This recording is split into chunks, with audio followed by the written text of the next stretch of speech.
Z pohľadu budúceho rozšírenia Európskej únie sa veľká pozornosť venovala nedávnym voľbám v Srbsku.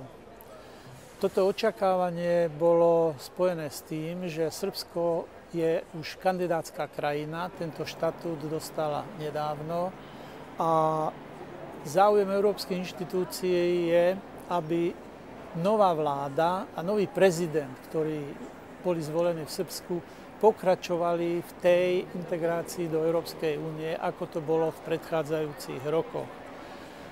V prezidentských voľbách prišlo k určitému prekvapeniu, pretože Boris Tadić, ktorého všetci poznáme ako presvedčeného eurozastancu alebo eurooptimistu, prehral v týchto voľbách a naopak prezidentom bol zvolený Tomislav Nikolić, ktorý mal v minulosti určité nacionalistické vyhlásenia.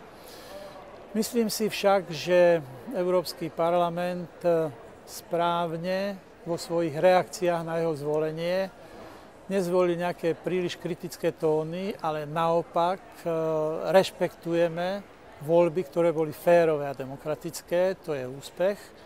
A dávame šancu novému prezidentovi, aby v praxi skutočne ukázal, aké sú jeho ozajstné zámery. Chceme zintenzívniť styky s ním a s novou srbskou vládou tak, aby vôľa srbského ľudu, ktorá je absolútne väčšinovo proeurópska, bola naplnená a aby Európska únia v budúcnosti získala ďalšieho partnera z oblasti Balkánu.